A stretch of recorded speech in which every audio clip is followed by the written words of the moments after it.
حبايبي تالتة ثانوي عاملين إيه؟ يا رب تكونوا كويسين ان شاء الله. النهارده هنحل اكزام 1 اكسبيرمنت ماي 2021.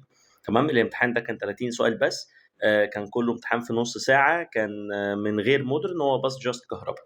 تعالى يا عم نمسك حاجة حاجة مع بعض. افهم كل حرف، حاول تكون حليت قبلي وبعد كده تيجي تتأكد من اجابتك معايا. يلا يا معلم، اول سؤال بيقول لك ذا فيجر illustrate a solenoid of length L. جميل اهو، الطول بتاعه اسمه L. كروس سكشن اريا ايه، عنده يا عم اريا اسمها ايه، and number of turn in، وعنده عدد لفات ان. which a current I passes، اهو يا عم في عندي current اسمه I. قال لك if its turn are displaced، يعني كلمة displaced اتبعدت عن بعض so that its length get increase 3L. ماشي، عايز يعرف ايه اللي يحصل للمagnetic flux واحدة واحدة. السولينويد ده رئيسي ولا لا؟ ايه رئيس قانون البي سولينويد؟ منيل ميو ان اي على ال مين؟ ال السولينويد. طيب حد جاب سيرة الميو؟ لا. حد جاب سيرة الان؟ لا. حد جاب سيرة الاي؟ لا. طب هو ايه اللي حصل لل بقت 3، يبقى 1 على 3.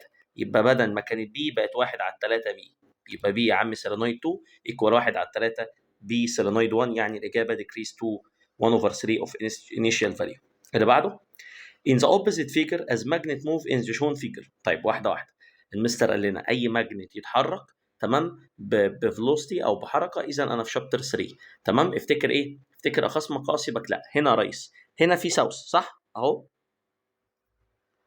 بيبعد ولا بيقرب؟ بيهرب اهو، بيجري صح. طيب اجي ابعد يقول لي ما تبعدش، ده انا حبيبك. انا حبيبك مين؟ انا حبيبك نورس صح. اجي ابعد يقول لي ما تبعدش. طب اجي اقرب تمام يقول لي ما تقربش. اجي اقرب يعمل ريبل. طب اجي ابعد يعمل اتراكت. طب انا دلوقتي ببعد فابعد ساوث، يعمل اتراكت بمين؟ بالنورس. ويا مستر لو هنا نورس يبقى الناحيه الثانيه ساوث. واتفقنا دايما امبير رايت هاند رول، لو ده الاي ده اتجاه النورس.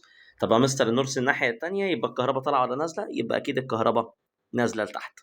تمام كده، فالكهرباء نازله من هنا لحد هنا. طيب تعالى بقى نشوف الاختيارات. قال لك هل ان ذا واي اكت از نورث بول؟ ثانيه كده مستر، الواي لسه قايلين ايه؟ ساوث بول، يبقى الاجابه غلط.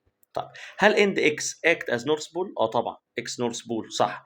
اند بوينت بي هاز بوزيتيف بوتنشال. ايه ده مستر؟ ثانيه واحده، اعرف منين بوزيتيف او نيجاتيف؟ اتفقنا دائما لو في ريزيستنس الكهرباء دايما بتمشي من العالي للواطي، لو ما فيش ريزيستنس الكهرباء بتمشي من الواطي للعالي. بمعنى هنا يا ريس لو الكهرباء نازله من هنا اهي، حصل ايه يا ريس في النقطه دي كده؟ مشت جوه الار ولا مش جوه الار؟ جوه الار. ويا مستر لو الكهرباء ماشيه جوه الار اذا هي بتمشي من العالي لمين؟ للواطي. يبقى في بي اعلى من في اي، اذا في بي هو البوزيتيف وفي اي هو النيجاتيف. تعالى كده نشوف. قال لك هل بي بوزيتيف بول؟ طبعا، والاجابه صح. اللي بعده، طب امتى يا مستر معلش امتى كنا بنقول الكهرباء تمشي من الصغير للكبير؟ لو سلك فاضي ما فيهوش ار. يعني لو ده كان اسمه اي بي اهو كده، والكهرباء ماشيه من ايه لبي. ثانيه يا مستر خلاص يبقى في اي اكبر من في بي. غلط. في الحاله دي لو ما فيش ار في السلك ده كده اللي انا لسه راسمه اهو، يا عم تعالى ارسمه لك بالاسود اهو بالاحمر عشان ايه ما تتوهش. اهو لو حاجه عامله كده اهو اي بي، والكهرباء ماشيه من ايه لبي، هنا في ار ولا ما فيش؟ لا هنا ما فيش ار، يبقى الصغير هو اللي نيجاتيف والكبير هو اللي بوزيتيف. ودايما بمشي من الصغير لمين؟ للكبير. فرق بين الاثنين بعد اذنك عشان ده نوت مهم جدا. اللي بعده in the opposite figure as key is closed the phase angle off. المستر قال لنا دي اسئله الكي. بعمل ايه؟ جامد، اقسم الصفحه نصين. بعمل ايه وايه؟ open و close. طيب هو قال لك ايه اللي يحصل when key is closed؟ يبقى مستر هو كان open وهيبقى close. طب واحده واحده. مستر والكي اوبن الكهرباء كانت ماشيه، عدت على الار وعدت على الكويل صح. ففي الحاله دي كانت تان سيتا اكس اللي على الار. تعالى يا عم نعوض الار ب 1 والاكس ال ب 1. 1 على 1 بكام؟ يبقى 45. يبقى السيتا بكام يا عمي؟ سيتا ايكوال 45. حلو. طب تعالى بقى رئيس الكي كلوز. لو خدت بالك في الكي كلوز الكهرباء حرفيا هتمشي على طول في مين؟ في البريدج ده، وهتخش على طول على الكويل. طب يا مستر في حاله الكويل دائما السيتا بكام؟ دائما السيتا ب 90. يبقى في الحاله دي ايه اللي هيحصل للسيتا؟ زادت ولا قلت؟ اكيد زادت. اللي بعده نمبر 4. مستر في جراف وبيقول لي داينامو. واحده واحده. المستر كان قال لنا نوت واحنا بنذاكر، قال لك دائما لما تلاقي جراف حاول تجيب منه اعلى قيمه والفريكوانسي لو تعرف تجيبها. طيب تعال نشوف. اولا بص، اعلى قيمه هنا بكام؟ 2 في. اولا هنا مستر الاي ماكسيمم بكام؟ 2 في. وتاني حاجه ممكن تجيب الفريكوانسي. مستر الفريكوانسي عدد اللفات في الثانيه. يا عم اعتبر التايم دي 1 سكند، يبقى دي لفه وادي ثانيه، يبقى الفريكوانسي بكام؟ 2. على فكره انا لسه ما قريتش السؤال. بس في كده نوت المستر بيقول لنا اعملها عشان تسهل على نفسك وانت بتحل، او تبسط على نفسك، او لما يجي لك على طول السؤال ما تتخضش. طيب تاني حاجه هنا مستر اعلى قيمه بكام؟ بفي نوت، يبقى اي ماكسيمم بفي واحده بس. طب مستر تعالى نشوف الفريكونسي. بص لو ده تايم ما ده نفس التايم اهو، صح؟ كانه 1 سكند بواحد 2 3 4، يبقى هنا مستر الفريكونسي بكام؟ 4. تعالى بقى نقرا السؤال ونشوف عايزين. اولا قال لك ده البروديوسد فولتج فروم داينامو اكس، وقال لك هنا فروم داينامو واي. تعالى بقى نقرا واحده واحده. قال لك ايه بقى يا معلم في السؤال ده؟ قال لك each graph represent number of voltage cycles generated by different dynamos x and y. جميل. during the same interval time. حلو جدا. if two coil of dynamo x and y have same cross section area، نفس الايه، حلو جدا، and rotate in magnetic field of same strength، وكمان نفس البي. يبقى مستر اولا هنا اريا اكس هي اريا واي، وبي اكس هي بي واي. ولا ايه؟ هو عايز مين؟ عايز الريشيو بتوين نمبر اوف تيرم. طيب واحده واحده. مستر مش انا معايا الاي ماكسيمم؟ اه. ايه قانون يا مستر الاي ماكسيمم؟ كنا قلنا دائما اي ماكسيمم ايكوال نبوي، صح؟ طيب هو عايز مين؟ عايز لفات ان للفات واي. مش هو مستر ابتدى ان الاول؟ طب خلاص سهل، هعمل ايه؟ تعالى مستر نشوف. تعالى نقول اي ماكسيمم واي الاول على اي ماكسيمم اكس، صح كده ولا لا؟ عشان يبقى حتى الترتيب موجود، او حتى لو عايز اعملها شيفت سولف هتكون مع بعض. يلا يا مستر قانون الاي ماكسيمم نبوي، ناب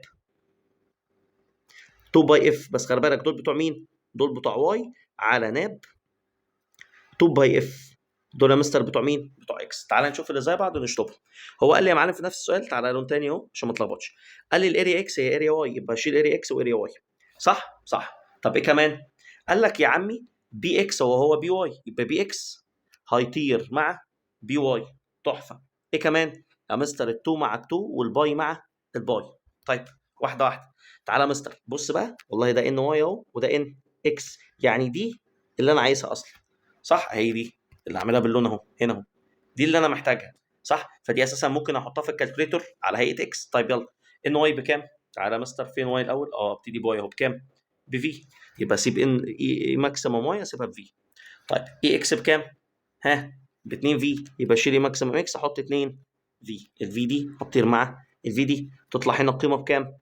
هاف. طيب ان اكس على ان واي دي اللي انا محتاجها. يلا الاف واي على اف اكس، فين يا مستر اف واي؟ 4، يبقى تشيل اف واي وحط 4. طيب فين اف اكس؟ تشيلها تحط 2. هيتبقى ايه يا معلم على الكالكوليتور؟ هيتبقى هاف ايكوال ان واي على ان اكس اللي هي الاكس اللي انا محتاجها، في 4 على كام؟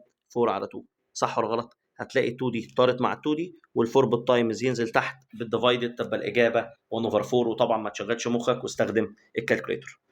اللي بعده، اللي بعده السؤال ده حلو جدا ورايق، وليه علاقه بحاجه كنا قايلينها في شابتر 4 وعدناها بدل مره 1000. السؤال بيقول لك ايه؟ The figure illustrate two AC circuit, one contain an ohmic resistance R while the other contain an inductive coil L. حلو. فيها مستر في R والتاني في L. حلو جدا. Of negligible ohmic resistance. يعني كويل ما فيهوش ohmic resistance. حلو جدا. هو عايز ايه؟ قال لك assuming that the voltage of two sources are in same phase. يعني ايه؟ مستر مش فاهم حاجه. قال لك الاثنين سورس اللي قدامك دول، خلي بالك اللي قدامك ده موجود مع الار بس، يعني الفي ده هو الفي مين؟ في ار. طيب الثاني على الكويل بس، يعني الفي ده هو في مين؟ في ال. حلو جدا. هو بقى قال لك ايه؟ قال لك ذا تو سورسز ار ان سيم فيز. يعني ايه سيم فيز؟ الاثنين مع بعض يعني. حلو. هو عايز ايه بقى؟ قال لك انا عايز علاقه مين؟ قال لك انا عايز علاقه الاي ال والاي ار. طب اعمل ايه يا مستر في حاجه زي كده؟ ابتدي يا بابا باللي هو بيقوله لك. انا لو مش عارف احل ابدا بايه؟ هو اللي قاله. قال ايه يا معلم الراجل؟ قال لك ان الفي كويل والفي ال مع بعض. يلا تعالى نعملهم في اتجاه، ونفترض يمين مثلا. هو يا مستر ده الفي ال يمين، وكمان الفي كويل في ريزيستنس هو كمان يمين. طيب حلو. هل انا بقى عايز الفيات ولا عايز الايات؟ عايز الاي. تعالى كده مستر فكرني. هو في حاله الار مين بيسبق مين؟ محدش بيسبق حد. يعني يا مستر لو الفي ار يمين يبقى الاي ار هو كمان يمين.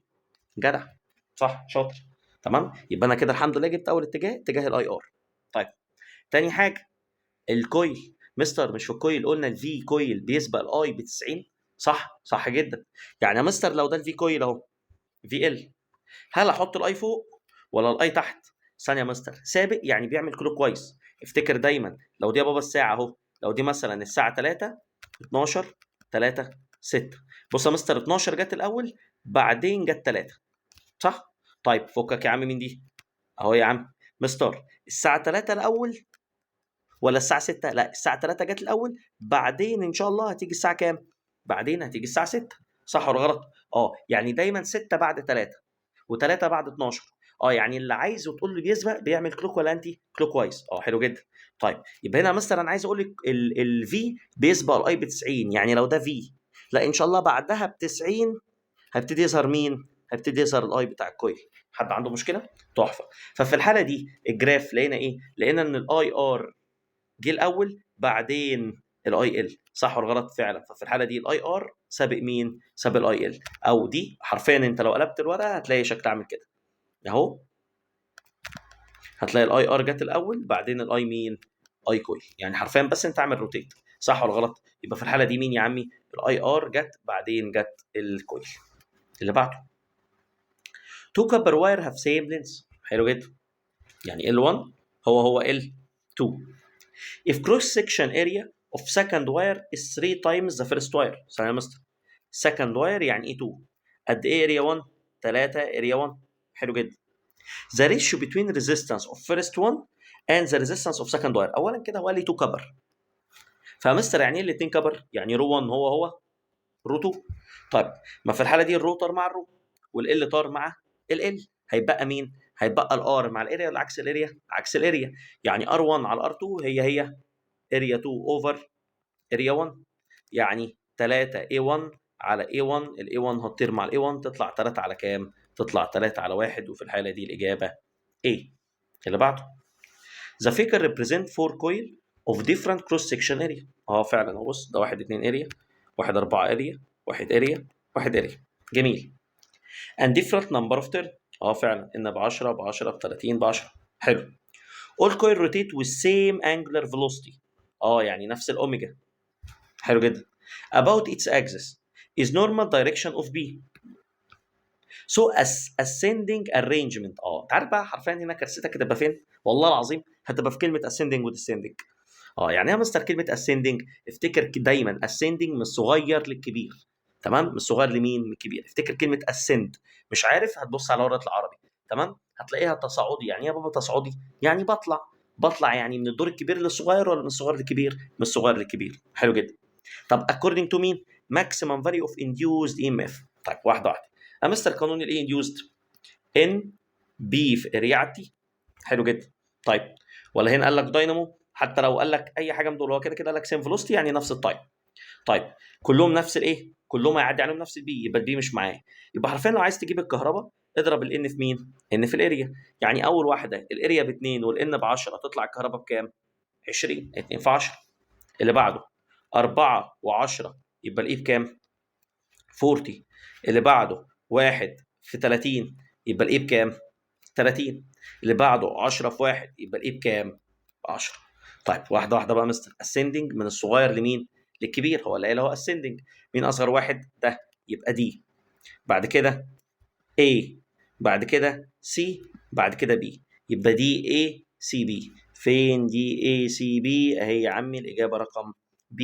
واحده واحده وانت بتختار عشان ما تتلخبطش، عشان بالامانه دي الناس اللي بتلخبطها مش الفيزيكس، بتبقى حاجات الانجليش والحاجات الهبل. فبعد اذنك عايزك مركز كويس وانت بتحل. اللي بعده in hot wire meter the wire is mounted on a metallic plate of same expansion coefficient. مستر فكرني كده ايه هو الهوت واير ميتر؟ اتفقنا الهوت واير ميتر فيه مشكله ان هو هوت من اسمه بيتاثر بالحراره. فلو في يوم حر البوينتر ممكن ايه؟ ممكن يعمل قرايات غلط. فقلنا هنعمل ايه؟ قلنا خلاص مش يا بابا في بليت محطوط فيه اهو محطوط فيه السلك. طيب افرض يا مستر النهارده يوم حر. تمام؟ لو النهارده يوم حر والاثنين مش معمولين من نفس الاكسبانشن كوفيشنت هتلاقي ده كده يا عم اللي بيتعمل، هتلاقي السلك ابتدى يتمدد لتحت كده فابتدى يبدا قرايه. صح؟ قال لك لا بقى ده انا اخلي السلك عنده سيم اكسبانشن كوفيشنت مع البورد. فايه اللي حصل؟ او البليت ايه اللي هيحصل؟ هتلاقي يا مستر لو السلك اتمدد هيطول شويه وكمان البليت هتطول شويه. فايه اللي هيحصل؟ بدل السن ما يبقى هنا يرجع هنا. فشايف الحته اللي اتمددت دي هترجع تاني ايه؟ تتشد. فتلاقي البليت ثابت. فانا بعمل كده ليه؟ قلنا تو افويد مين؟ زيرو ايرور. عشان البوينتر ما اعملش قرايات وخلاص. لو انا مثلا حاطه على السفره في يوم حر هتلاقي كده لوحده يا جماعه انا بقيت 2 امبير. يا عم جت منين؟ قال لك ما انا بعتمد على الحراره، فانا بعمل الحركه دي تو افويد مين؟ تو افويد زيرو ايرور. اللي بعده the opposite figure illustrate a wire in a form of semicircle. حلو جدا. connected together and connected to cell توصل بباتري. which of these semicircle has least، يعني ايه كلمه least؟ اقل magnetic flux density. مستر عايز اقل بي. طيب تعالى مستر نكتب القانون. بي كويل ايكوال منير ميو ان اي على مين؟ 2 ار. ما حدش جاب سيره البرمابيلتي، كلهم نص لفه، كلهم الكهرباء اللي هتمشي هنا اللي هتكمل هنا، صح؟ والتو كده كده كونستانت، يعني البي مع الار ولا عكس الار؟ عكس الار. فعايز اقل بي اختار اعلى ار، فهتلاقي الاجابه رقم ايه. اللي بعده سؤال رايق، فكرته معروفه قلناها كتير. قال لك a metallic ring is placed in the same plane with a straight wire. ده بص، رينج محطوط جنب straight wire carry current as shown in the figure. If the ring is moved and consequently a current is induced through it a counter clockwise. ثانيه كده، ده قال لك في الرينج الكهرباء تمشي ايه؟ كاونتر. مستر معلش يعني ايه كاونتر؟ كاونتر لو لقيتها في العربي هتلاقيها ضد، يعني انتي كلوك وايز. حلو جدا. يعني يا مستر الكهرباء في الرينج يمين ولا شمال؟ مستر انا بتلخبط، فكرني كده. بابا مش الساعه 12 1 2 3 يعني يمين كده عقارب الساعه؟ لا ضد عقارب الساعه، يبقى 3 2 1 الساعه 12 صح؟ يبقى العكس. يبقى الكرنت يا مستر ماشي كده. طيب فاكر قلت لك السؤال ده بيتحل بكام طريقه؟ بامانه بيتحل بطريقتين. تعالى بس الاول نشوفه عايز ايه. قال لك the direction in which ring has been moved. مستر تسمع moved افتكر ايه؟ فورس، حركه. طيب بص يا ريس، عندك طريقتين للاجابه. طيب اولا ده اندكشن ولا مش اندكشن؟ اندكشن صح، لكن كلمه انديوست. طيب ففي الحاله دي الفورس اشتغل بايديا اليمين ولا الشمال؟ بالامانه طالما في اندكشن لازم اشتغل بمين؟ بايديا اليمين. هقول لك الطريقتين واختار اللي يريحك. طيب اعمل اليمين ايه؟ فليمنج رايت هاند رول. يعني انت ريس لو عايز تجيب الفورس هنا صح، اشتغل ايه؟ باف بي اي، بايدي اليمين. طب مستر انا عشان اجيب الفورس محتاج اي وبي، الحمد لله بقى معايا الاي انديوس ده. فاضل البي. البي تفتكر اجيبه منين؟ من اللي بره. جامد. مين هو اللي بره؟ السلك اللي هو اي وحده ده. مش يا مستر الكهرباء لو طالعه هيعمل الكهرباء، لو يعني لف الورقه الكهرباء لو طالعه يعمل هنا داخل صح؟ يبقى هنا يا مستر ايه؟ داخل في النقطه دي. طيب يلا بقى يا مستر، البي داخل والاي شمال، تلاقي الفورس فين؟ تلاقي الفورس لفوق. دي اول طريقه. تمام، يبقى الاجابه ابورد، يعني ماشي ناحيه مين؟ ماشي ناحيه دي. طيب لا يا مستر الطريقه دي رخمه وحاسس ان انا هتلخبط، اعمل ايه؟ في بقى طريقه تاني كنا قايلينها، بنشتغل بالميوتوال اندكشن. مش يا بابا اي سلكين جنب بعض ده كده يعتبر ميوتوال اندكشن؟ والماجنت بتاع الاولاني اهو اللي هو السلك عمل اندكشن في الكويل اللي هو فين؟ في الثاني. طيب وخلى الكهرباء كلوك ولا انتي؟ خلى يا مستر الكهرباء انتي كلوك وايز، اهو عكس عقارب الساعه اي انديوست. طيب المستر قال لنا ايه؟ المستر قال لنا حاجه حلوه جدا.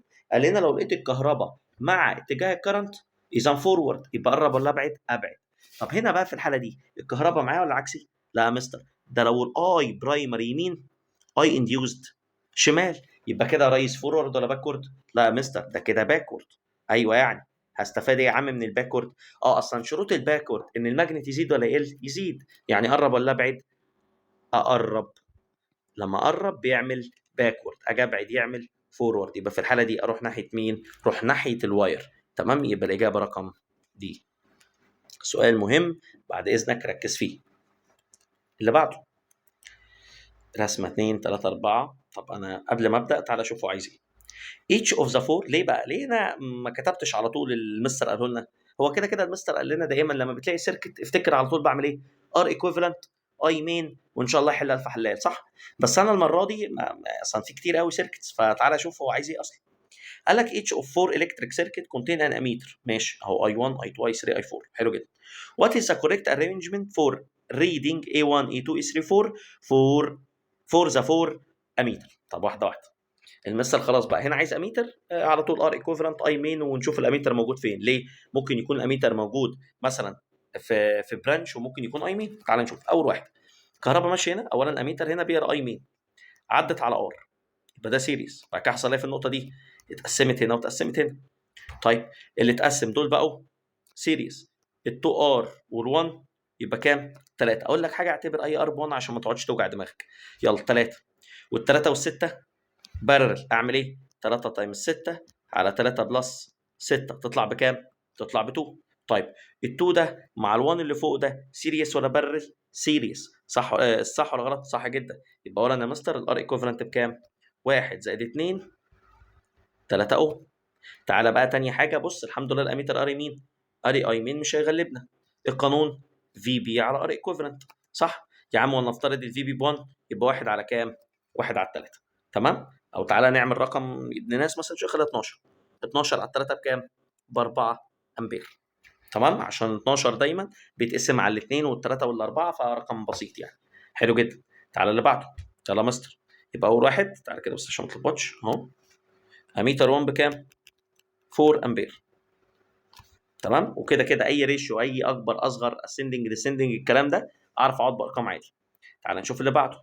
ار ايكوفالنت الكهرباء ماشيه كده برضو الحمد لله. الثانيه هي اي مين. الار دي سيريس. حصل ايه في النقطه دي؟ اتقسمت فوق وتحت. مستر مش دول نفس الرقم؟ اه. يبقى الرقم على العدد. مستر طب اقول لك ايه، انت فكست الار انترنال. حبيبي مش كون عنده ار انترنال يا عم اعتبرها بزيرو يا عم. كده كده انت بتقبض ارقام دلوقتي صح؟ طالما كل واحد مش مشكله. عارف امتى بقى اتقلق؟ لو في مثلا حاجات فيها ارات وحاجات لا. طيب 2 ار و2 ار بر اللي يبقى 1 اوم. 1 مع 1 يبقى سيريس. تطلع الار ايكوفالنت بكام؟ ب 2. واتفقنا البطاريه ب 12 يبقى الاي ايكوال 12 على الاثنين تطلع بكام؟ 6 امبير. يبقى يا عمي اميتر 2 بكام؟ اهو اميتر 2 ب 6 امبير. تعالى يا مستر نشوف اميتر 3. يلا يا ريس. كهرباء ماشيه كده برضو اميتر 3 بتاع ده اي مين. حلو جدا. عدى على 1 اوم. بعد كده هنا بقى بص، واحد مغفل يقول لي الاربعه والاربعه دول برغل. حبيبي في سلك فاضي في النص، يبقى ده هيحصل له ايه؟ ده وده يتشطبوا وترجع تاني هنا. في الحاله دي يا بابا الار ايكوفرنت بكام؟ 1 اوم.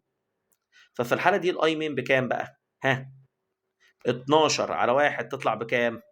12 امبير. يا ابن اللذينه. ده هنا كده يا مستر اميتر 3 بكام؟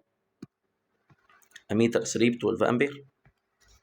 تعالى بقى نشوف اميتر 4.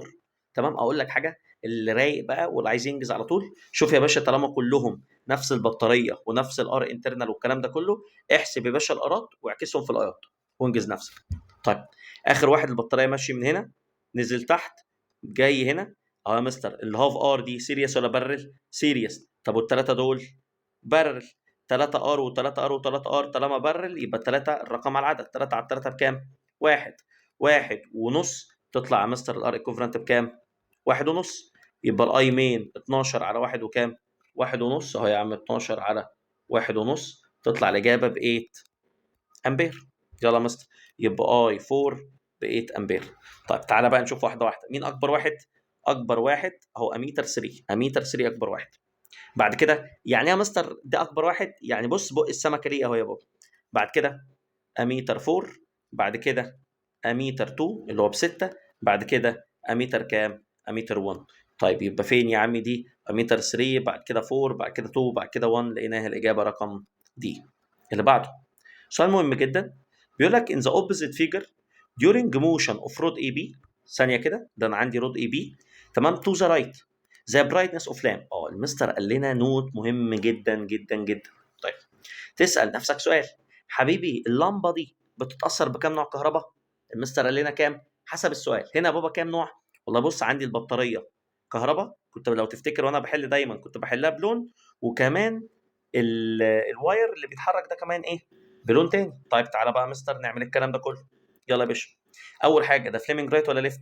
اي حاجه تلاقي فيها حرف سي وبيتحرك بفلوستي دائما فليمنج رايت هاند رول. ده اندكشن يا ريس صح؟ يلا يا مستر. البي داخل والفورس يمين تلاقي الكهرباء ايه؟ طالعه لفوق. حلو جدا. يبقى بص يا مستر اي انديوسد ايه؟ طالع. طيب تعالى نشوف الاي بتاع الباتري طالع ولا نازل. بص بقى يا مستر الاي باتري اهو البوزيتيف للنيجاتيف. يا ابن الذين نازل. بص يا مستر واحد طالع واحد نازل عكس بعض ديكريس متخلف. لا يا مستر ما انا حليت صح اهو. يا حبيبي ينفع تشتغل في الناحيه دي مع الناحيه دي؟ لا. تعالى شوف الاثنين مع بعض هيبقى عامل ازاي. ما يا بابا اللي طالع هنا هيخش كده هيعمل ايه يا بابا مع دي؟ ايه ده هينزل معاها. يعني الاثنين دول في الاخر هيبقوا مع بعض ولا عكس بعض؟ مع بعض بامانه. في الحاله دي انكريز ولا ديكريز؟ بالامانه انكريز. جامد جدا. اللي بعده. بعد سؤال فيري امبورتنت. فكره كنا قايلينها كتير. قال لك in the opposite figure two straight wire 1 and 2. ماشي يا عم wire 1 and 2. ار ان وان بلين. حلو جدا. perpendicular to each other. يا عم الاثنين perpendicular فعلا، واحد كده واحد كده. while two electric current I1 and I2 are set up through them respectively. يعني الاولاني ماشي فيه I1 والتاني ماشي فيه I2. ماشي. ها ايه كمان؟ هو عايز ايه بقى؟ تمام. so the direction of magnetic force that affect wire 1. ايه ده؟ ده عايز الفورس affect on wire ايه؟ wire 1 due to the effect of magnetic field arise in wire 2. واحده واحده بقى. ده واحد مغفل جدا قال لك ثانيه كده انت عايز ده اللي مش بيقرا بقى، هو كده ايه اللي متخلف بقى، الايه اللي بيكروت ده. قال لك ديو تو ماجنت واير 2. فين واير 2؟ واير 2 اهو يا ابن الذين. مستر ما عارفينها دي. بشتغل بايديا اليمين، الكهرباء لو طالعه يميني داخل شمالي خارج. يبقى انت عايز الماجنت هتلاقي الاجابه خارج. فين خارج؟ اوت اوف ذا بيج. حبيبي انت حمار. غلط طبعا. ليه يا بابا؟ هو انا عايز الماجنت بتاع السلك التاني؟ يبقى انت كده ما قريتش السؤال اصلا. هو عايز ايه؟ اقرا بقى كده. قال لك فايند ايه؟ اهو من اول هنا ده اللي هو طالبه. the direction of مين؟ force that act on wire 1. نعم. يعني هو عايز الفورس بتاع wire 1 due to effect of magnet of wire 2. فهمت. يعني هو عايز الفورس بتاع مين؟ wire 1. نعمل ايه؟ اتفقنا المستر قال لنا لو عايز تجيب اتجاه الفورس لازم يكون معاك مين ومين؟ اي وبي. صح. الاي بتاعتي وبي دايما بتاعت مين؟ اللي بره. خلاص تعالى مستر اجيب البي اللي بره اللي هو بي مين؟ بي 2. بي 2 اجيبها بايديا اليمين ولا الشمال؟ الماجنت دائما بايدي اليمين. يلا يا ريس، الكهرباء لو طالعه يميني داخل شمالي فعلا خارج لسه عاملينها صح. هنا بقى المغفل هيعمل ايه؟ عشان يجيب الفورس يكمل بايده اليمين. صح ولا غلط؟ هنا يا بابا في اي سيره اندكشن؟ لا. هو طلب الفورس بس. طالما طلب الفورس ومفيش اندكشن يبقى اشتغل بايدي اليمين ولا الشمال؟ لا. هنا بقى مستر تشتغل بفليمنج ليفت هاند رول. يا ابن اللذينه. يبقى الماجنت تجيبه بامبير رايت بس الفورس تجيبه بفليمنج ليفت. طيب البي طالعه والاي اهو تلف الورقه الاي شمال تلاقي الفورس فين؟ تلاقي الفورس ابر. طب انا مستر مش عارف. اعتبر يا عم البي داخله والاي شمال هتلاقي الفورس تحت. طب هي عكسها تبقى الفورس فوق. اتفقنا لما تعرفش تعمله اعمل عكسه ايه واعكسه. اللي بعده سؤال فيري امبورتنت. تمام. الامتحان ده كان بيجمع كل الافكار المهمه اللي عاملينها بدل المره 1000. قال لك ايه؟ قال لك لا ده انا اجمعها عشان الناس تشوف تلحق بقى او تبتدي تفهم الامتحان بيبقى شكله عامل ازاي او افكاره عامله ازاي. اوميتر. مستر قال لنا بعمل ايه لما بلاقي فكره الاوميتر؟ المستر قال لنا لما تسمع سيره الاوميتر افتكر كده اور ار اكسترنال ايكوال شقلب الان ونقص منه واحد ار ديفايس. افتكر ده دائما قانون الاوميتر. طب تشقلب مين وتنقص مين؟ اهو اعرف يا بابا الار اكسترنال خلى البوينتر عند الكام وشقلب الرقم وقلل منه واحد. مش فاهم برضه؟ تعال نشوف. an ohmmeter was connected to an external resistor. يعني external باكسترنال اهو يا ابن الذين اوف ريزيستنس 400 اوم. حلو جدا. so the pointer deflect 3 over 4. تحفه ده. يلا مستار ده انا عندي ار اكسترنال بكام؟ ب 400. جامد. خلى البوينتر عند الكام؟ 3 ارباع اوف جالفانومتر سكيل يعني 3 ارباع اي ماكسيمم. اطلع اجري اقول ايه؟ اطلع اجري اقول ار اكسترنال اللي هو ب 400 ايكوال شقلب الرقم. مستر مش هو 3 اوفر 4 يبقى نقول 4 اوفر 3 ماينس 1 ار ايه؟ ار ديفايس. يا ابن الايه مستر ال 4 اوفر 3 ماينس 1 تطلع تلت. 400 ايكوال تلت ار ديفايس. ال 3 تطلع فوق تطلع يا ريس الار ديفايس كده لحد دلوقتي بكام؟ 1200 اوم. جامد جدا. طيب مستر الار ديفايس دي كونستانت ولا مش كونستانت؟ اولويز كونستانت. دائما الار ديفايس والاي جي دائما ماكسيمم. قصدي دائما كونستانت. تمام. الاي جي اللي هي الاي ماكسيمم دايما كونستانت. حلو جدا. يا رب بقى هو طلب الار ديفايس؟ لا. قال لك ايه؟ قال لك اف اكس. ايه ده؟ مش ده الاكسترنال ريزيستور؟ is replaced with another resistor y. ريزيستنس جديده ولا يهزني. المستر قال لي لو عندي ار واحده اكتب الايكويشن مره واحده، عندي ارتين اكتب الايكويشن مرتين. صح. بس دائما الار ديفايس والاي جي دائما كونستانت او الاي ماكسيمم يعني. حلو جدا. قال لك انذر ديفايس او انذر ريزيستور 6000 اوم. حلو. عايز البوينتر يبقى بكام؟ بس كده اكتب الايكويشن مره ثانيه. يلا ار اكسترنال الجديده ايكوال 1 اوفر ان الجديده ماينس 1 ار ديفايس هو. يلا يا ريس 6000 ايكوال 1 اوفر ان ماينس 1 ار ديفايس اللي هي كام؟ 1200. كله معايا ولا مش معايا؟ كله معايا. شيفت سولف كالكوليتور سيادتك هتعرف تجيب الان. قول له يا عم 6000 الفا ايكوال افتح براكت 1 اوفر ان او ان باور نيجاتيف 1 ماينس 1، اقفل البراكت تايمز 1000 وكام؟ 1200. هتلاقي ان الان بقت بكام؟ 1 اوفر 6. يبقى الاجابه كام يا عمي؟ الاجابه 1 اوفر 6. اللي بعده قال لك the opposite figure show 4 conductor باين of uniform cross section made of same material. طيب حلو جدا، same material المستر قال لنا same row. ايه ده 1 زي 2 بقى، يعني رو ايكوال يعني من الاخر. يعني وانا بشتغل ممكن ما اعوضش بيه لو طلب ريشيو او طلب arrangement مثلا زي السؤال ده. قال لك but with different dimension باين. So the correct arrangement in ascending مستر، يعني كلمة ascending من الصغير للكبير according to its electrical resistance. يلا مستر، والله في الحالة دي طالما ما فيش رو ممكن اقول على طول الار مع ال وعكس الاريا. يلا مستر، يبقى الار الاولاني ار اي ايكوال مع ال اللي هو بكام؟ 2، وعكس الاريا اللي هو 2. 2 على 2 بكام؟ 1. ار بي مع ال ب 1 والاريا 3 تطلع بتلت يعني 0.33. ار سي ال ب 2 صح، والاريا 1 تطلع الاجابه 2. ار دي ال ب 1 والثانيه 4، الاريا 4 تطلع 0.25. يلا يا مستر، مين اصغر رقم؟ دي، بعد كده بي، بعد كده A، بعد كده سي. يبقى دي بي اي سي فين؟ دي بي اي سي اهو رقم دي. اللي بعده قال لك the figure illustrate two current. جميل. carrying conductor X and Y. عندي بص يا عم سلكين X and Y. A current of I passes through conductor X while current 2 ampere pass in conductor Y. حلو جدا. Then the current I cause magnetic flux density at point M to be 0. لا ثانية بقى، ده أنا عايز الماجنت عند M بكام؟ بزيرو. طب واحدة واحدة كده. المستر أصلا قال لنا تسمع سيرة شابتر 2 ماجنت نيوترال بوينت الكلام ده، اطلع اجري اعمل ستيبس. ايه هي الستيبس؟ جامد. أول حاجة نرقم، يا عم ده 1 وده كام؟ 2. تاني حاجة نحط الدايركشن. مستر الكويل لو الكهرباء ماشية كده أهو، افتكر دي ايه؟ خارج بامبير رايت هاند رول او سكرو رول. يا عم افتكر الازازه، وانت لو لفيت الازازه في الاتجاه ده كده اهي، مش بتلاقي الازازه، مش بتلاقي الغطا بيخرج؟ يعني هنا كده الماجنت خارج اهو، يبقى يا عم بي 2 خارج. طيب بي 1 كهرباء لو نازله ايه ده؟ هتلاقيها داخل. حلو جدا. هو كده كده مش هو بيقول لك انا عايز الاي اللي يخلي البي بزيرو؟ يعني كده كده غصب عني وعنك لازم الاثنين يكونوا عكس بعض. تمام. انا بقول لك كده ان كيس لو هو طلب منك بقى اتجاه الكرنت، خلاص يبقى دايما ايه؟ لازم يكون في البي في النص نيجاتيف. حلو جدا. طب بعد كده مش هو بابا قال لك البي في النص بزيرو؟ يبقى لازم يا مستر بي 1 تكون ايكوال بي 2. طيب مين يا مستر بي 1؟ قانون الواير.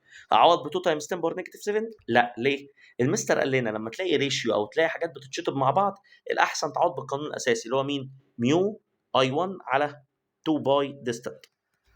طب وقانون بي 2 ميو ان اي على 2 ار. تعال بقى نشوف اللي زي بعض نشطبهم او اللي معانا نعوض بيه. يلا يا ريس، الميو هي الميو، تحفه. طيب التو هي التو، جامد. خلي بالك بقى مستر، المسافه من هنا لهنا دي اسمها ديستانت، اسمها ار، والمسافه من هنا لهنا اسمها ديستانت. او كمان يا مستر الديستانت هو الار، صح؟ طيب اي 1 دي خلي بالك اللي انا عايزها، صح ولا غلط؟ اي 1 دي اهي اللي انا عايزها. طيب الان هنا بقى بكام؟ فاكر؟ قلت لك دي مش واحده حامل، ده هنا الان بكام يا حبيبي؟ جامد. هنا الان بهاف، يبقى شيل يا بابا الان حط مكانه كام؟ هاف تايمز الاي هنا يا بابا بكام؟ 2، يبقى ايه؟ هاف تايمز 2. طب ما يا مستر هاف تايمز 2 كل ده يتشطب اساسا بكام؟ بون. يبقى انت يا مستر لو عايز اي 1 الباي اللي تحت بالديفايدد تطلع فوق بالتايمز او شيفت سولف كالكوليتور هتلاقي الاجابه باي امبير.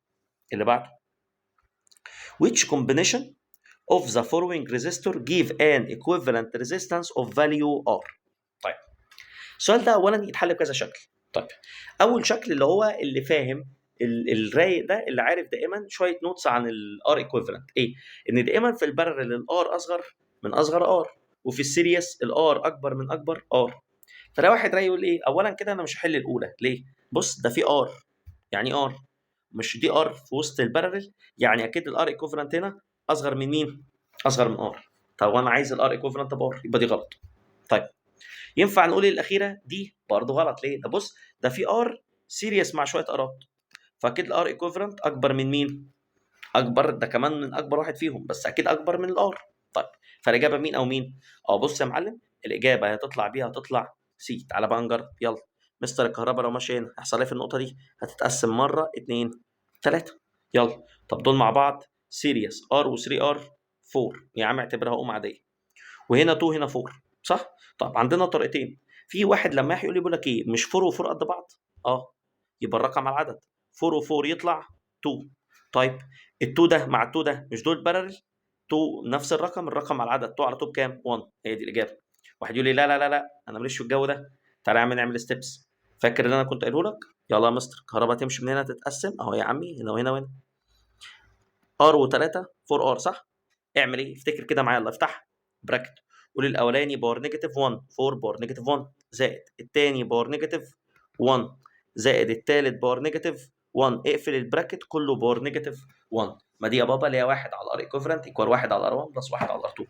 تمام. وافتكر دائما في الكالكوليتور في زرار تحت المود مكتوب عليه اكس باور نيجاتيف 1، ده على طول تستخدمه بدل ما تقعد تضيع وقتك. تمام. في الحاله دي على طول الاجابه رقم بي. اللي بعده بيقول لك ايه كويل اوف اي سي جنريتور. جنريتور داينامو. ها، مستر قال لنا في الداينامو اطلع اجري جيب الاي ماكسيمم، الاي ماكسيمم هي اللي بتجيب لنا اي حاجه.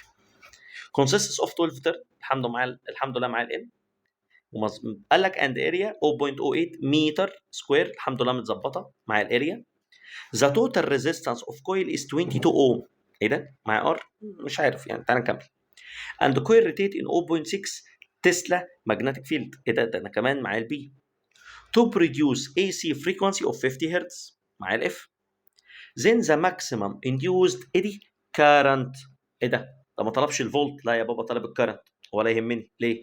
بابا مش الاي ماكسيمم ايكوال اي ماكسيمم في الار؟ فانت يا ريس لو عايز تجيب الاي ماكسيمم يبقى الاي ماكسيمم على مين؟ على ار، بس كده بس كده. يبقى انا لو جبت الاي ماكسيمم قسمتها على ار هعرف حل. when its output terminal are connected to negligible resistance conductor. طب واحده واحده. يلا يا مستر، اولا تعالى نجيب مين؟ تعالى نجيب الاي ماكسيمم. مستر قانون الاي ماكسيمم مش ده بابا داينامو نبوي، ناب 2 باي اف. يلا مستر نعوض. الان بكام؟ 12. اريا 0.08. البي 0.6 تايمز 2 في الباي في مين؟ في الاف. طب ثانيه بقى، الباي طبعا 22 اوفر 7 او سيبها باي على الكالكوليتور. والاف بكام؟ اف 50. حلو جدا. الرقم ده كله مستر ده الاي ماكسيمم. لا يا ريس انا عايز الاي. هقسم الرقم ده كله على ار عشان سيادتك تجيب الاي مين؟ اي ماكسيمم. يبقى الرقم ده كله تقسمه على كام؟ تقسمه على 22. صح ولا غلط؟ ولما اقسمه على 22 هتلاقي الاجابه 8.23 امبير. يبقى الاجابه انهي واحده فيهم؟ الاجابه رقم ايه، من غير ما تقعد توجع دماغك. اللي بعده قال لك a circular coil of 30 turn. يا مستر ده سؤال جديد معايا يا عم، الان ب 30. كروس سكشن اريا 10، بس خلي بالك بقى المره دي هزر معاك، قال لي سنتيمتر سكوير. مستر قال لنا انا دايما بشتغل بالمتر. طب ده سنتي سكوير يبقى تايمز 10 باور نيجاتيف 4. بليزد ان ماجنتيك فيلد اوف 0.3 تسلا معايا البي، while carrying current 2 امبير مع الاي. knowing that direction of eddy magnetic dipole moment make angle 30 off. مستر هو مين يا بابا الماجنتيك دايبول مومنت؟ اتفقنا يا بابا لو ده كويل، ده البربنديكولار اوف كويلز بلين، هو ده اللي اسمه ام دي. حلو جدا. قال لك الماجنتيك دايبول مومنت عامل انجل 30 مع الماجنت، صح؟ طب وانا يا مستر عايز الماجنت بربنديكولار ولا عايزه بارل؟ لا عايزه بارل كده في الاتجاه ده. في الحاله دي كوزين ولا ساين؟ لا في الحاله دي الثيتا 30 هتطير يبقى ساين 30. صح ولا غلط؟ يعني هنا بقى يا معلم هنعمل ايه؟ يبقى في الحاله دي يا مستر هعمل ساين كام؟ ساين 30. صح؟ وكده كده يا مستر مش الماجنتيك دايبول مومنت ده يا حبيبي بربنديكولار في كويلز بلين؟ واتفقنا دائما كويلز كوزاين وبربنديكولار دائما ساين. صح ولا غلط؟ طيب في الحاله دي يا مستر هنجاوب ازاي؟ يلا يا بابا. تورك ايكوال بايان ساين ولا كوزاين؟ ساين سيتا. يلا. فين البي؟ 0.3. فين الاي؟ 2 امبير. فين الاريا؟ 10، بس خلي بالك 10 باور نيجاتيف 4. تمام. فين الان؟ 30. فين ساين؟ الانجل بكام؟ انجل ب 30 على طول. اتفقنا دائما كويلز بلين كوزاين بيربنديكولار اوف كويلز بلين ساين. حلو كده؟ تحفه. تلاقي عامل اجابه بكام؟ 9. يعني لو جيت شفت الزيرو ده 3 مرات هتبقى 9 تايمز 10 باور نيجاتيف 3. اول زرار في الكالكوليتور اسمه اي ان جي، انج. ده دايما بيحول لك البوينت اللي هو دايما جنب البراكت، تمام، او فوق رقم 8. اللي بعده using the data shown in the opposite figure، عايز الريشيو between I2 over I1. ماشي، ده ايه ده؟ كيرشوف، جامد. طيب مستر قال لنا في كيرشوف على طول بعمل ايه؟ بعمل ستيبس. تعالى كده بس نقرب نشوف ايه الستبس اللي بعملها.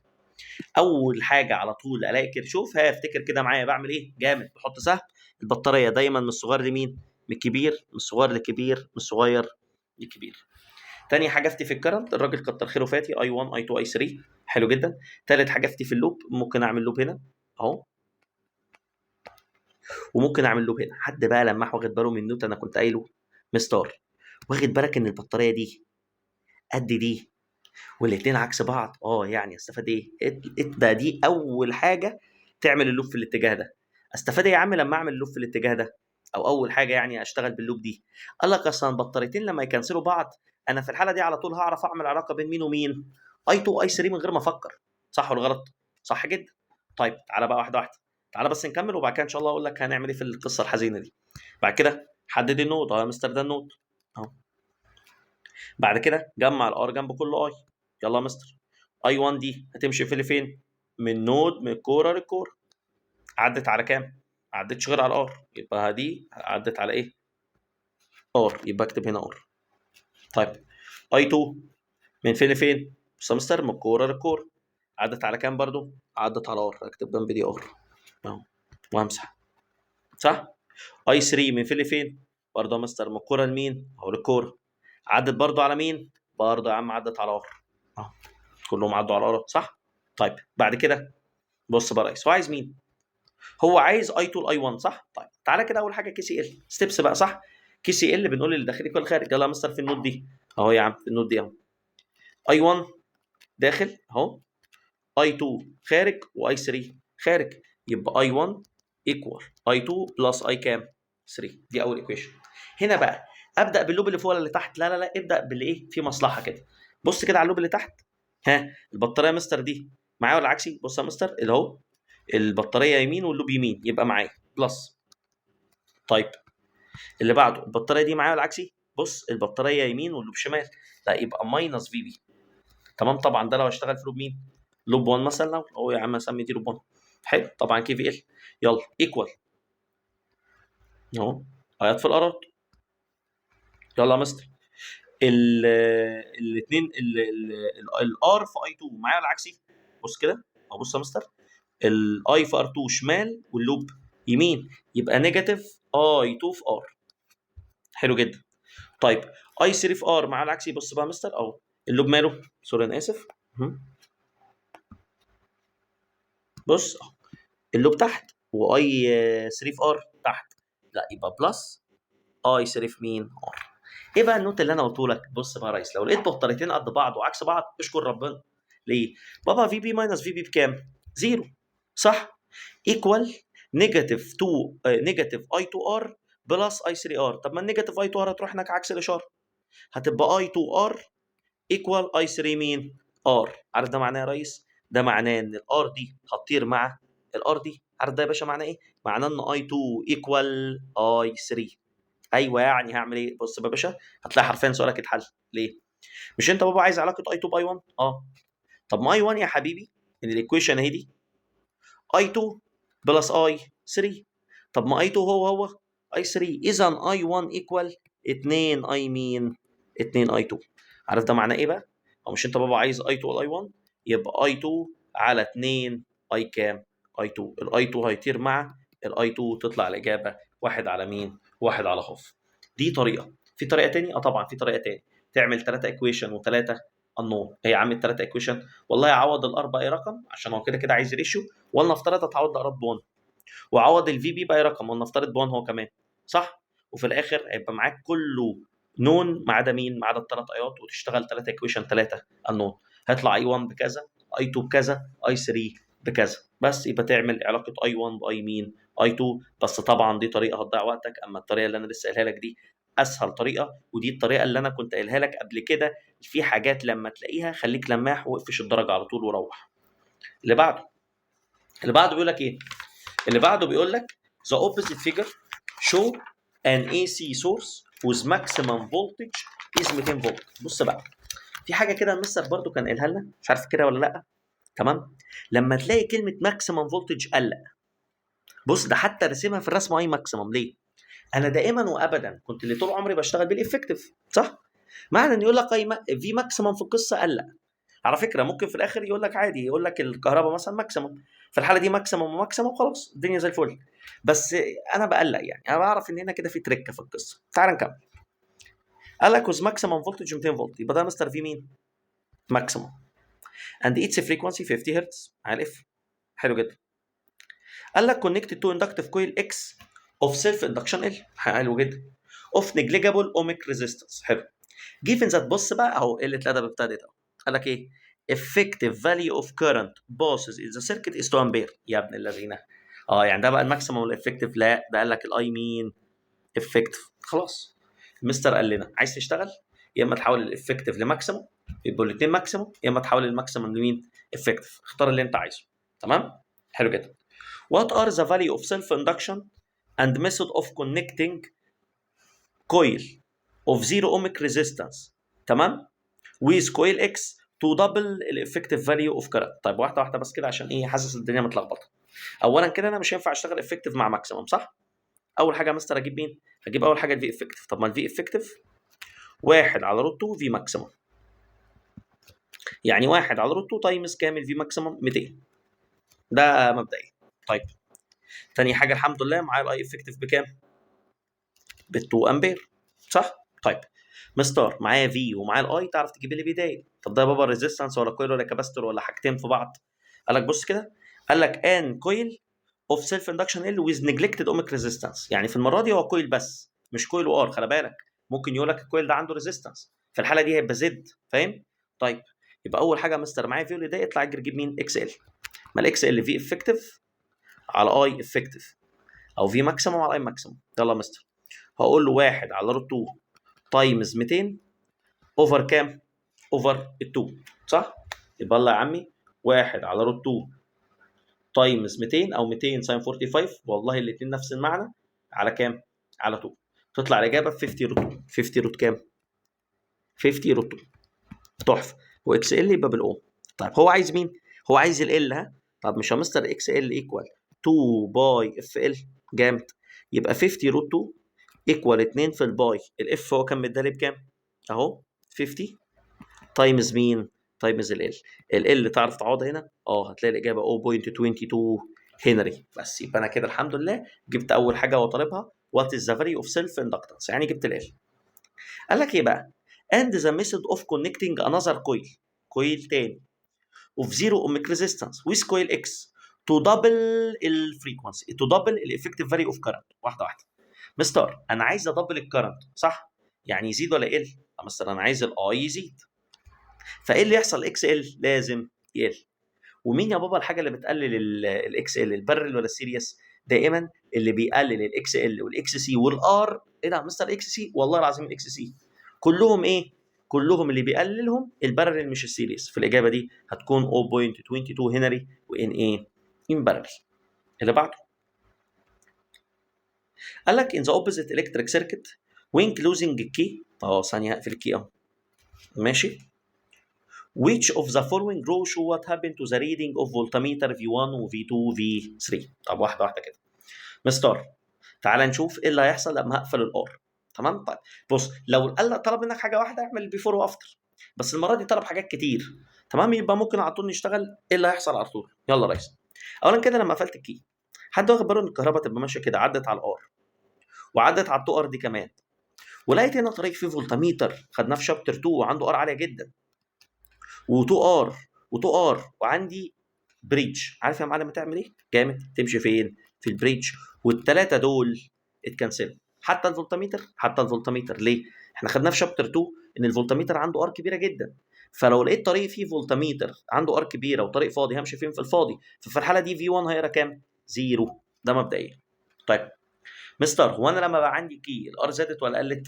اكيد الار ايكوفالنت هتقل. فانا اسف لو عندي بريتش الار ايكوفالنت هتقل، فاكيد الاي مين هيزيد.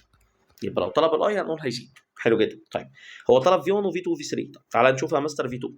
ايه قانون في 2؟ في 2 يا مستر موجود فوق ريزيستنس عاديه اي في 2 ار. طيب حد جاب سيره 2 ار؟ لا ثابته. طب والاي لسه قايلين انها زادت، يبقى في 2 هتزيد. تحفه. طيب تعالى بقى نشوف في 3. يلا مستر مش في 3 موجود فوق الار وموجود فوق البطاريه؟ اه موجود فوق حاجه بتدي فولت وحاجه بتاكل فولت. فدايما اتفقنا لو الفولتميتر موجود فوق بطاريات وحاجات بنقول اللي بيدي ماينس اللي بياكل. يلا مستر يبقى في 3 ايكوال مين هنا اللي بيدي فولت؟ البطاريه الفي بي. صح ولا غلط؟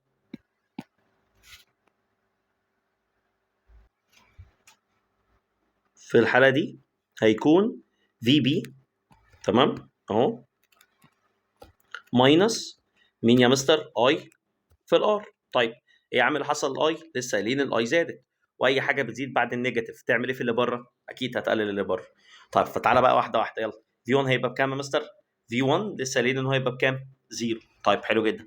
في 2 هيزيد، في 3 هيقل، يبقى زيرو هيزيد هيقل في الاجابه رقم ايه؟ اللي بعده قال لك ان اي سي داينامو اوف 100 ترن. مين ده يا مستر؟ الان and cross section area 250 سنتيمتر سكوير اوف. مستر انا الاريا بشتغل بالمتر، يبقى السنتيمتر سكوير 10 باور نيجاتيف كام؟ 4. روتيتنج ان ماجنتيك فلكس دينستي 200 ملي تسلا. ثانيه يا مستر مش بشتغل بالملي، يعني تايمز 10 باور نيجاتيف 3. ستارت فروم بيربنديكولار بوزيشن. طيب بص بقى، تسمع سيره داينامو تسمع سيره تورك دائما بيربنديكولار بوزيشن ساين ولا كوزاين؟ دائما ساين. بارل بوزيشن بماكسيمم بوزيشن دائما كوزاين. حلو جدا. قال لك ذا جنريتد اي ام اف ان داينامو تمام ريتش ات ماكسيمم فاليو. السؤال ده تحفه. بص بقى قال لك ايه بقى، ركز هنا كده. قال لك ذا جنريتد اي ام اف داينامو ريتش ات ماكسيمم فاليو 100 تايم ان 1 سكند. ثانيه بقى، فاكر يا ريس لما قلت لك دائما احنا لو في ال 1 سكند او في اللفه الواحده بعمل كم مره ماكسيمم؟ بعمل مره ماكسيمم 2. صح؟ لو تفتكر في الساين كيرف كنا بنقول اف تمام عدد مرات الماكسيمم 2 اف، وعدد مرات المينيمم كانت 2 اف بلس كام؟ 1. وفي الكوزاين كيرف العكس. ما هنا بقى لك ايه؟ قال لك ده انا عملت 100 مره ماكسيمم في الثانيه. يبقى الفريكونسي بكام؟ يبقى الفريكونسي اكيد ب 50. ليه؟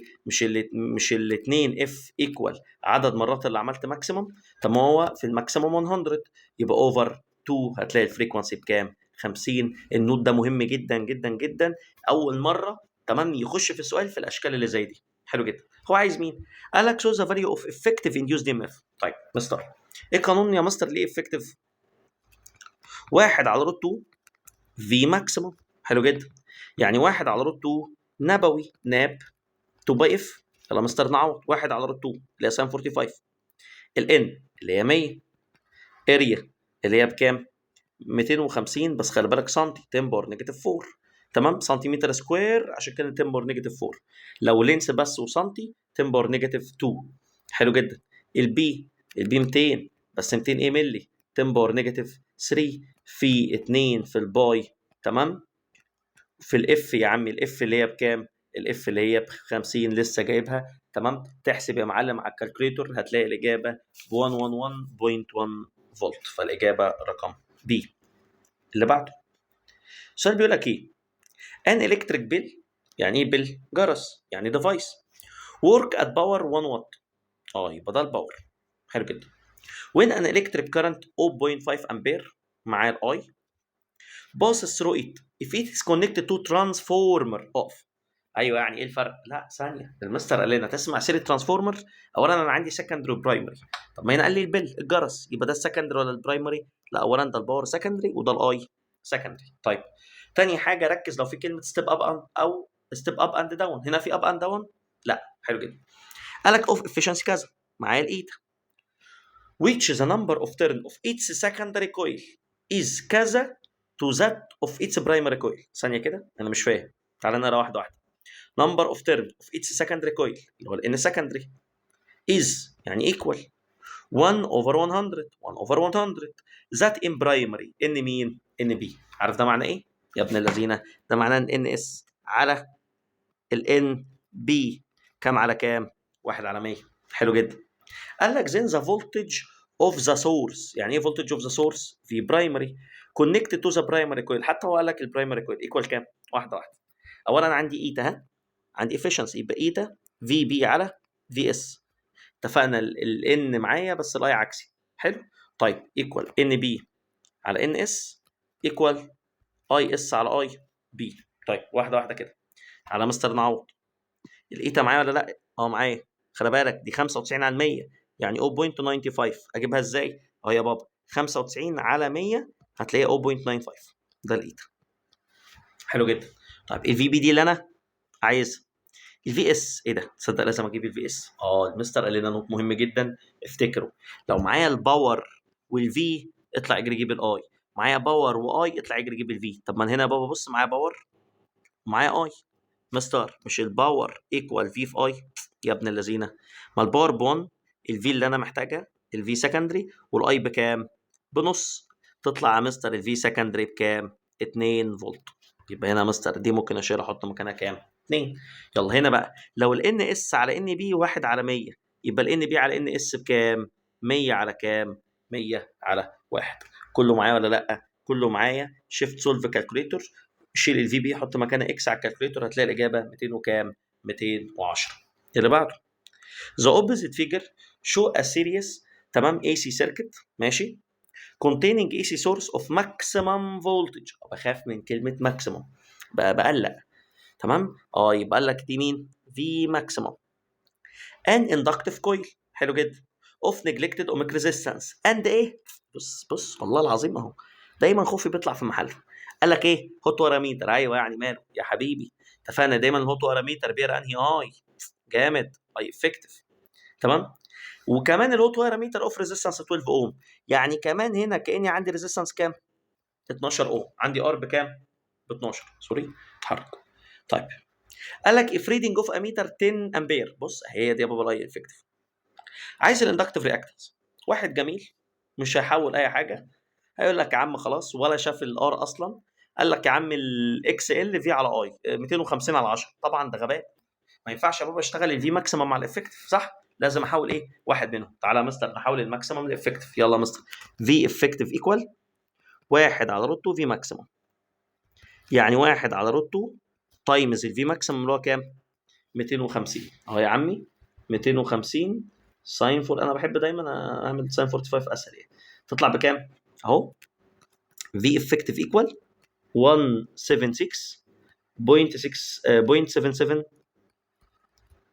اوم فولت. انا اسف. صح؟ طيب تاني حاجه عايز مين؟ عايز الاندكتيف رياكتنس. طيب هنا بقى بابا مش معايا الفي ومعايا الاي، تعرف تجيب الايه؟ اللي بيضايق. طب هنا عندي كام حاجه بتضايق؟ عندي ار ب 12 وعندي اكس ال اللي انا عايزها. في الحاله دي اعرف اجيب مين؟ الزد. مش همستر الزد اللي هو يبقى في افكتيف على اي افكتيف اللي هو روت تمام ار سكوير بلس اكس ال سكوير عشان ده ار ال سيركت. يلا تعالى بقى نعوض. الفي افكتيف بكام؟ اهو اللي هو 200 اللي هو ال 176.77. اي افكتيف بكام؟ 10 ايكوال روت الار بكام؟ 12 سكوير بلس اكس ال مين؟ سكوير. كله معايا ما عدا مين؟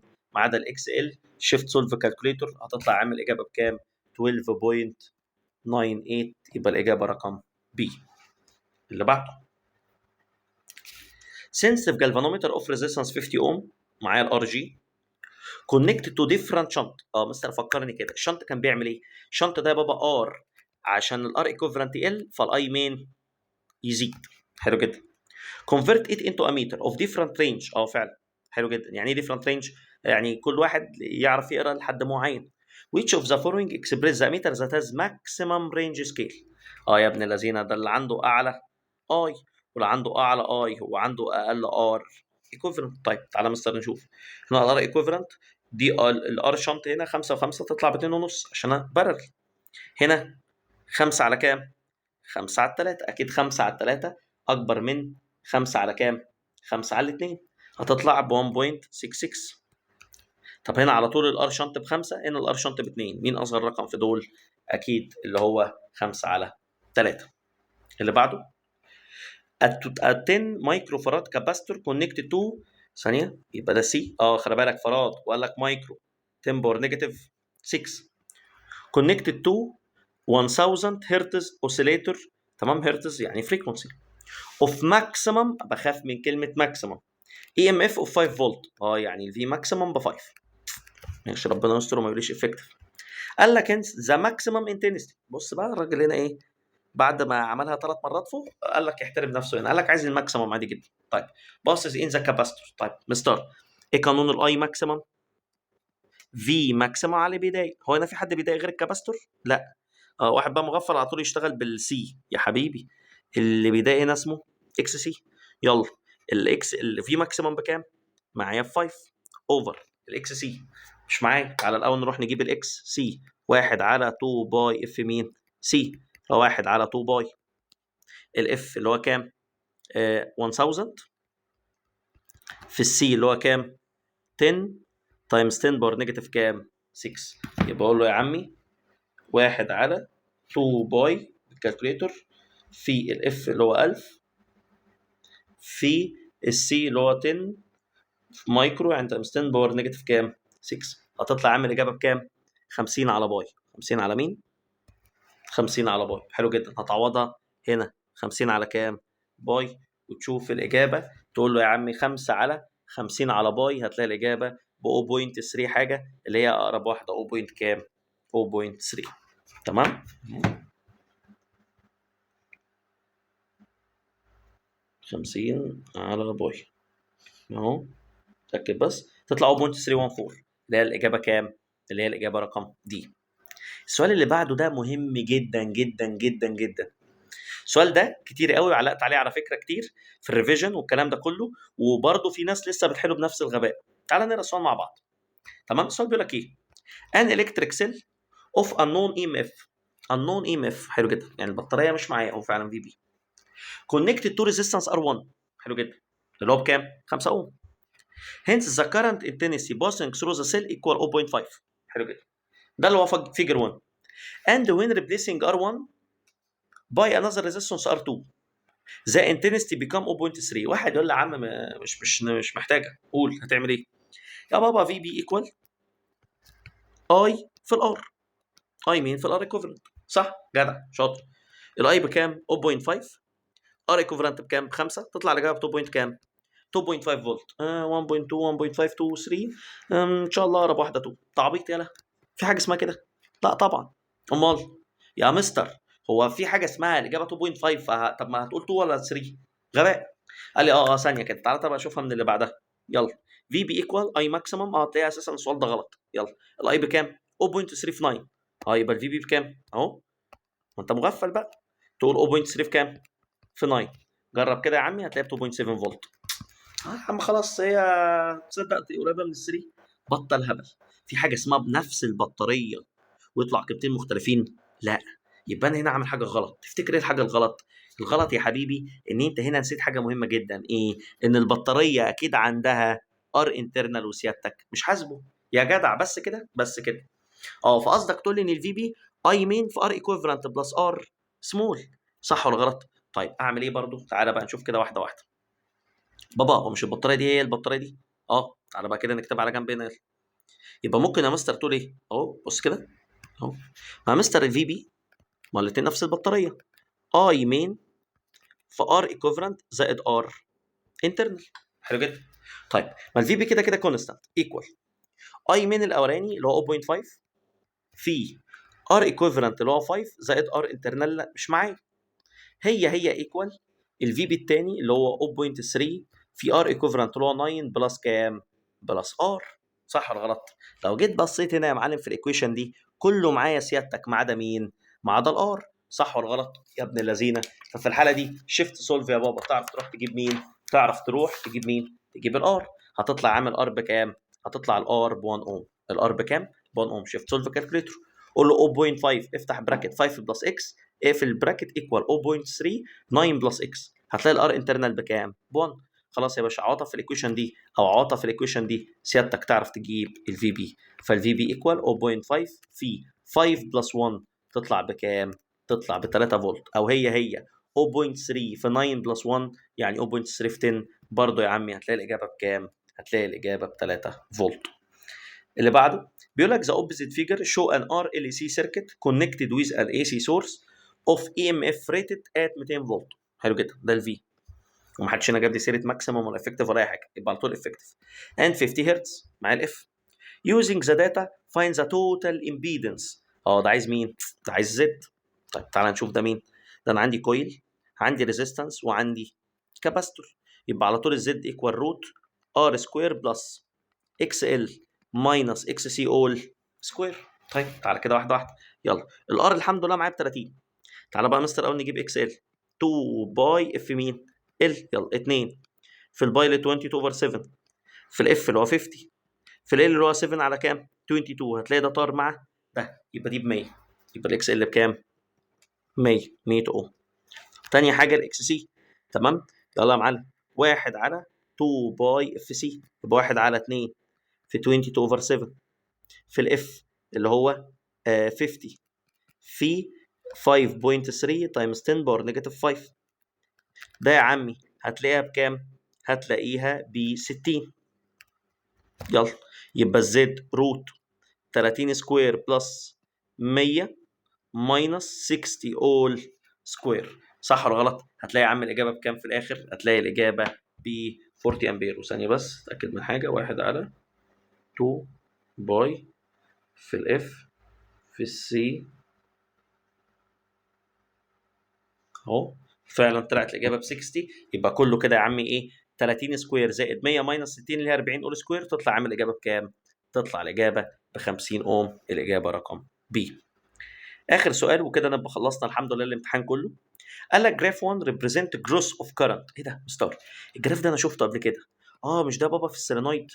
اتفقنا دايما لو عندي بطاريه وعندي سويتش، اتفقنا لما دايما بفتح الكي انا اسف بقفل الكي بيحصل ايه؟ ريت اوف جروس اوف كارنت، صح؟ بعد كده الاندكشن بيخلص، الكارنت بيفضل ثابت، بعد كده لما بعمل اوبن للكي بيحصل ريت اوف ايه؟ ديكي اوف كارنت. ده كان كمالة الكيرف، انا بس بفكرك. تعال نكمل. قال لك electric current in inductive coil that is connected to battery at instant of switching on the circuit. فعلا اهو دي السويتش اون. حلو جدا. قال لك which of the following curve represent the cross of current if soft iron core is exist. واحده واحده كده بس. ايه اللي هيحصل يا بابا لما احط سوفت ايرن كور؟ افتكر الايرن كور تسمعها هتطلع تجري تقول لي اللي بيحصل البرمابيلتي. البرمابيلتي بتزيد. ايوه يعني ايه اللي هيفرق؟ خلي بالك مش هنا بابا كان عندي قانون ال مان سكوير على ال سيلينويد.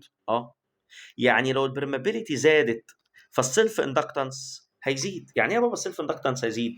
يعني بدل ما هو كان عامل كده، لا هياخد وقت ايه؟ هياخد وقت اطول، الكيرف بتاعه هيزيد حاجه اكتر. طب تخيل بقى نفسك في الامتحان انا ما عرفتش ان كيرف من دول. تعالى واحده واحده نفكر كده. هو انا بابا لو حطيت ايرن كور هل الجراف هيبقى كونستانت؟ فكر كده معايا، هل ينفع يكون كونستانت كيرف 1؟ غلط، يبقى كيرف 1 غلط. طيب هل ينفع يكون دايركت؟ استحاله، اتفقنا ده دائما بيعمل ريت اوف جروس. طيب فما فضلش غير 2 و 3. هل هيفضل زي ما هو؟ يعني انا يا جماعه حطيت ايرن كور وزودت البرمابيلتي فالسيلف اندكشن اتاثرت ويفضل نفس الكيرف 2؟ لا برضه، صح؟ ففي الحاله دي حرفيا ما فضلش غير انهي كيرف؟ كيرف مين؟ كيرف نمبر 3. وصل كده؟ انا هنا كنت بحاول على قد ما اقدر اعلمك ازاي تفكر، ازاي تشوف لو في طريقه واحده فشلت معاك ازاي تشوف من الطريقه الثانيه. تمام؟ ركز كويس، عايزك تهتم بالتفاصيل دي. الامتحانات مهمه جدا عشان دي دايما في افكار منها كتيره بتتكرر في الفاينل. فبعد اذنك عايزك تكون مركز وعايزك تشتغل كويس، وربنا معاك، وان شاء الله اشوفكم في فيديو جاي في امتحان جديد. ربنا معاكم يا شباب.